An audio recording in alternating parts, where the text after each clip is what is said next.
Are you coming back to school with me?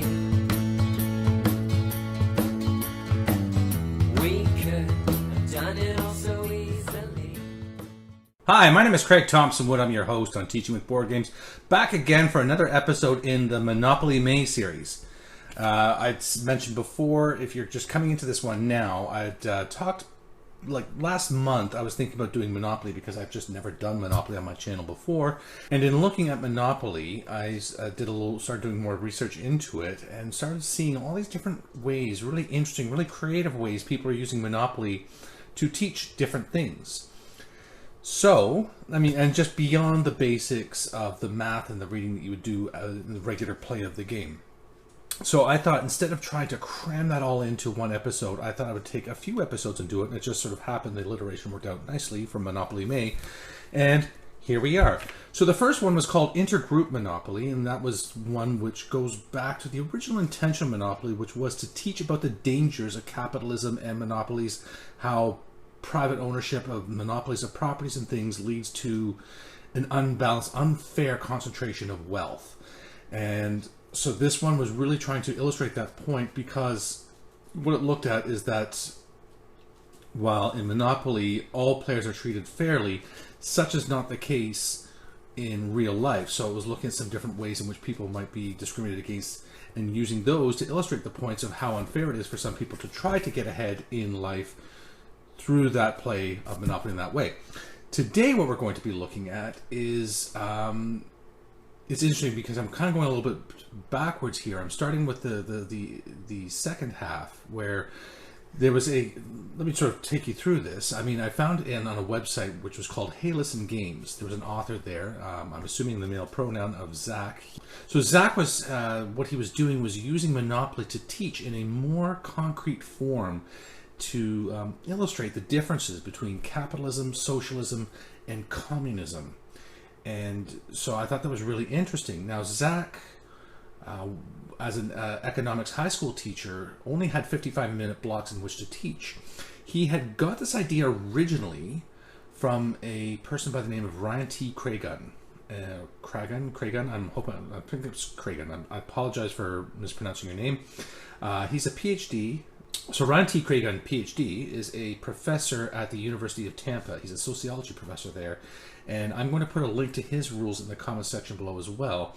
So, but I'm going to give you a heads up too that I'm looking at his next week. So this is what I'm talking about, going a little bit backwards here, because I'm starting with the condensed version, which was put together by Zack. And then next week I will look at Ryan Cragun's version, or Dr. Cragun's version, which is the more in-depth, complex version, which I found really, really interesting. But I also thought it was maybe interesting to look at this because this one's more accessible to teachers to be using in a classroom because it can be done much more quickly. But I think there's just a lot of merit to Dr. Cragun's version that really deserves to be given some more attention. So for now, let's just have a look at Zack's condensed version. So during the first week of Monopoly class, Zack would illustrate the capitalist form of Monopoly. And I'm putting the rules up here now for you to view before I get into showing it on the board, because some people might like to sort of skip the preview. Some people are just going to prefer to see it how it being played on the board, just seeing some of those ideas there. But it's very similar to a regular game of Monopoly, and with those slight rules exceptions, which make a very big difference. But let me take you to the table and show you how that would look. In this capitalist version of Monopoly, we have the Skylon, we have the hockey stick, we have the maple leaf, we have the goose, and we have the beaver. And we all know what, if you're from Canada, you know these Cobra Death chickens are the worst. So we will make them the worst by making them the upper class. So they are the top 1% here, and because they're the top 1%, they are the only ones. So however many players you are playing in the game, only one person is going to be the upper class player. So upper class player gets to go first because they get the first chance at everything, right? So they roll the dice. They rolled a 4. Now, being upper class, they have extra advantages on their dice. So they can add 1 or minus 1 from this dice. So they can go straight to 5, get the territories here, or they can go to Meech Lake or pay $200. So obviously they don't want to pay $200 on GST. I mean, they're rich. Why would they pay taxes? That's ridiculous. So what they're going to do is they're going to come here, and they are going to purchase Meech Lake. So each of the other players takes their turn, goes, so the Maple Leaf goes to 9, gets Lake Winnipeg. The next player goes 10, and they're plowing through the snow. The next player goes 12 and goes to Canada Goose, and will purchase that. And then the hockey stick goes 10 and is also plowing through. So the goes around again, so 5. So we can go 1, 2, 3, 4, 5, get Science World, or 6. Canada Goose, somebody already owns that, or go 4. So they're going to go there, purchase Science World. Now, with these opportunities to go around and purchase so much, now, one thing to note too is at the start of the game, as the players get their starting money, so everybody's getting their regular money, which in the Canadaopoly says is $1,630, but the upper class player is going to get $3,000 to start. Not only that, but they also are going to have a trust fund of $2,000, which they can dip into at any time to purchase properties. It is reserved strictly for the purchase of properties. If they don't have the money to purchase a property at a given time, they can dip into this trust fund. Once the trust fund is gone, it's gone, but they have that extra $2,000 slush fund in which to do so. Plus which, as they go around, when the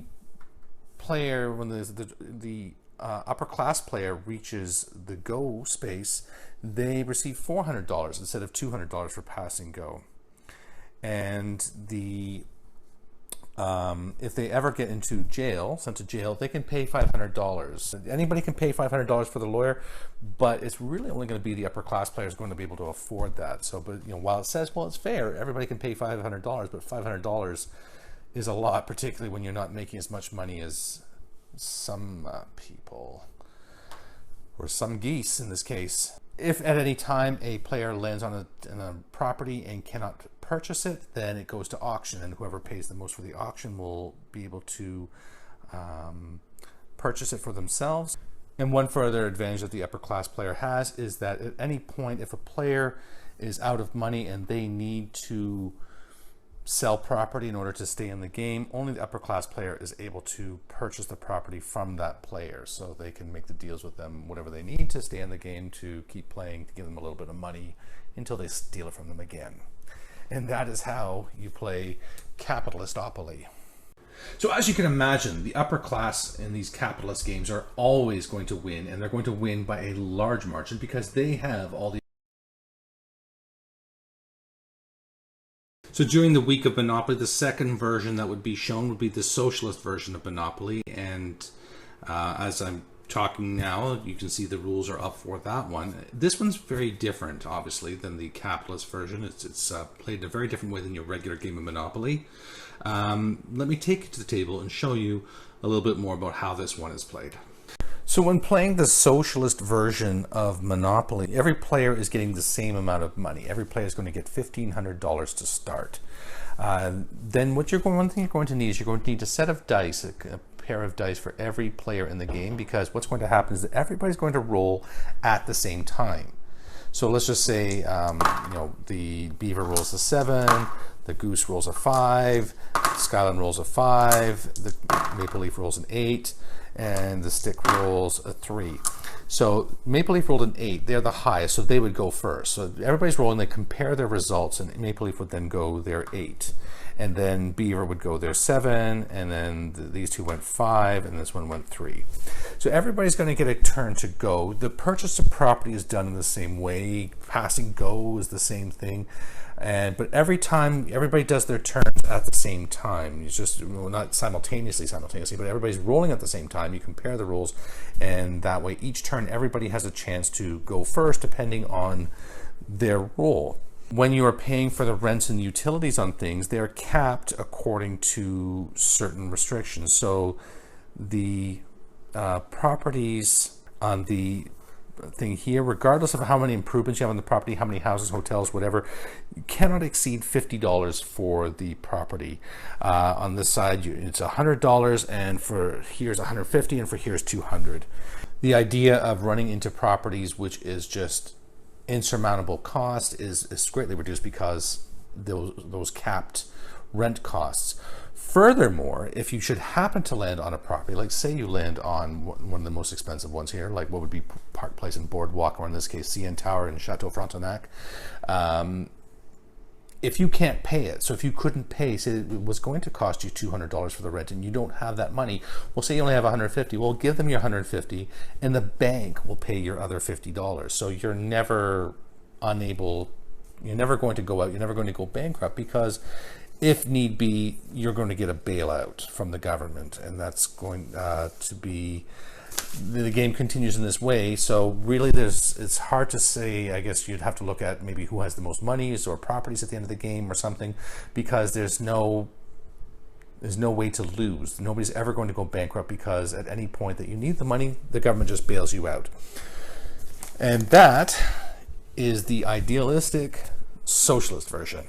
So as you may have noticed during the gameplay, this version of socialism shown in this Monopoly game is a very idealistic version of socialism. It's just sort of what it could be in its ideal form. What would it look like? I mean, but this is not something that would be very realistic, not something that you can expect in real life, and that's something that's important for the students to note. So Zack was saying that one thing he does do is he requires the students to do some reading about socialism in history and compare what's happened within their game to what has actually happened in reality.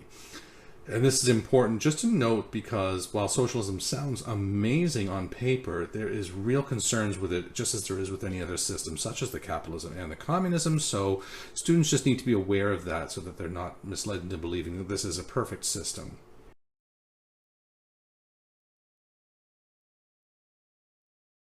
And the week closes out with the communist systems. Now I say communist systems because there's two different types of systems that are being looked at here. The first is the Marxist system of communism, and the second will be the dictatorship form of communism. And while what I have up right now is the Marxist version, I'm going to show that one first. This one, again, very different from your standard game of Monopoly. It's about as far from Monopoly as you can get, in fact.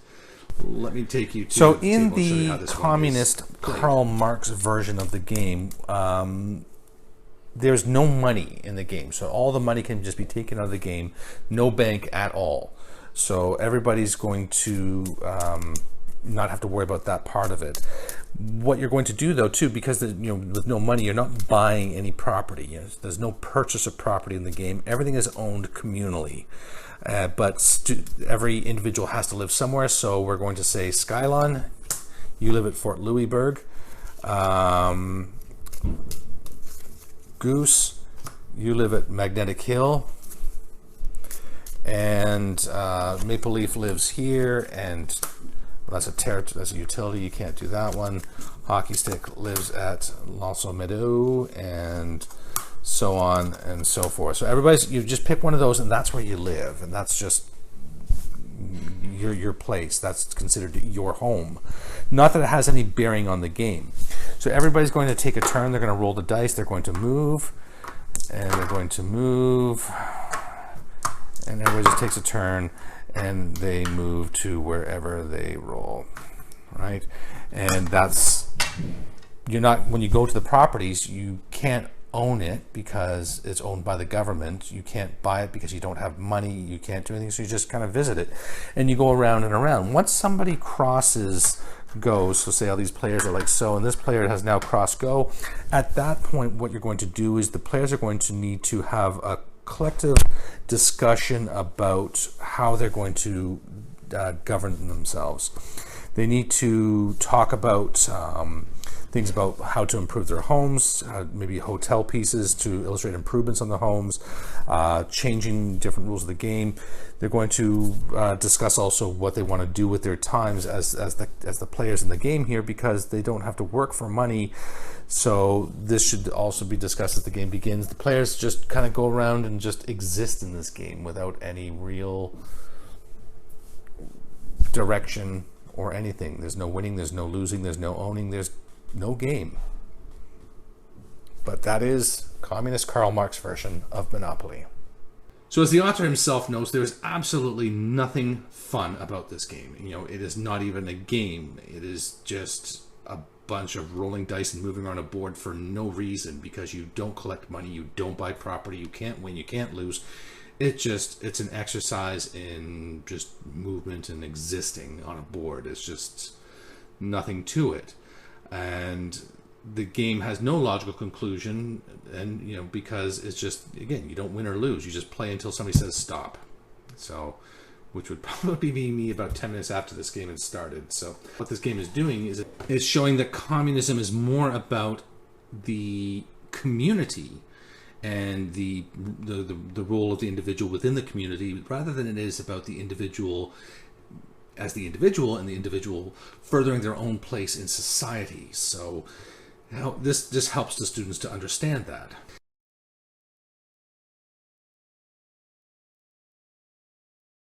And finally, we come to the dictatorship communist form of Monopoly. And this one, again, very notable, as you can see here from the Marxist version and how it plays. Let me take it to the table and I'll show you this one.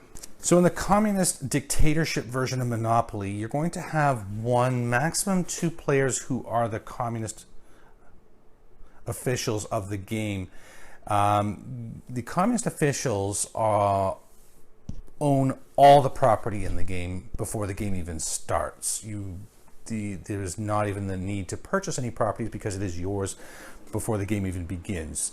Ordinary citizens are the other players in the game. They own nothing and can never own anything, because it's already owned by the communist officials. So as a communist official, you don't even start with any money, because you don't need to. You own everything in the game. You have all the money that exists, with the exception of the small amounts that is given to the ordinary citizens. You own all the property. Order of turns doesn't matter. If you want to go in between other players' turns, you can do so, because why not? You just can if you want to. It's just the order does not matter. With the properties, like in the Marxist version, you can randomize the properties and determine which ones are owned by which communist officials. You just randomize those between those players at the beginning. Communist officials do not pay rent even to other communist officials, because they own it all. Green and blue tiles are so the ones on the edge here. So in this one would be the green and the purple in the Canadaopoly. So the premium tiles, that's going to be one of those tiles, is where the communist officials live. And and they won't receive any salaries when they pass go, because again, they own all the money in the game minus whatever little bit the regular citizens have, the ordinary citizens. So if you have the good fortune to be an ordinary citizen, you're going to start the game with a whole $5. And as I said, you can never own property. Any rents that you pay, any rents and utilities, are going to be $1. So you're only making $5, starting off with $5. So paying $1 is 1/5 of your total wealth, but it is what it is. Green and blue properties are completely off limits to those people. So even if they're going around those spots, so if I was this hockey stick, and the hockey stick is an ordinary citizen, and I roll an 11, I would go 1, 2, 3, 4, 5, 6, 7, 8, 9, 10, 11. You don't even count those spaces as part of your roll, because they are completely off limits to you. You can never possibly land on them, because they are so far out of your league that you aren't even allowed at them. You, as a ordinary citizen, will collect another $5 when you pass go. Now, if at any time, say you had a bad run and you run out of money, and you land on a property owned by one of these communist officials and you cannot pay it, then at that point the communist official is within their rights to choose whatever punishment they would like to mete out on you to make up for the fact that you can't do it. They can berate you, they can send you to jail, they can do whatever they'd like, really, just because they can. That's within their power to do so, so they have the right to do that. And that is how you play the communist dictatorship version of Monopoly.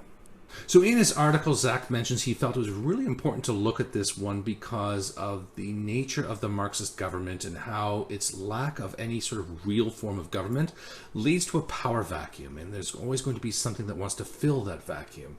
And whether it's a person or a group of people, historically there always has been people who will seek to fill that void. And this can often result in the formation of a dictatorship. So it's important to understand that the logical conclusion of a Marxist communist type of government would lead to this kind of dictatorship. So good for students to understand that. So hopefully you've enjoyed this video about looking at how this one high school teacher is using, I was going to say Canadaopoly, but they're probably using Monopoly, not the Canadian version, but using Monopoly, whatever form of Monopoly you have available to you, in the classroom to teach this in such an amazing and creative way. Zack himself had noted that he was impressed by the way in which he was able to so effectively engage and teach in such a meaningful and effective way that had the students really learning, and was looking for other opportunities for using games and gamification in the classroom to teach because of the success with this one. So hopefully, Zack, you have found this channel and are looking through it to find other ways in which other teachers are using games and ways and games that are out there, etc., because as I've always said, I just think that games and teaching with games is an amazing way to teach, gamification, etc. So if you're new to the channel, then what I'm doing is I'm putting out content on a weekly basis around topics like this, where I'm talking about how to use games and gamification in your own classroom to help improve your pedagogy. And maybe you're a home teacher, maybe you are a professor at a university, maybe you are just looking to improve yourself or to teach, help your kids out in your own home. However it is that you're teaching or want to teach or want to learn, then games are an amazing way to do it. My channel is all about showing off different games which are out there, which are great for teaching different subjects, talking about gamification and different ways in which people are using games to teach.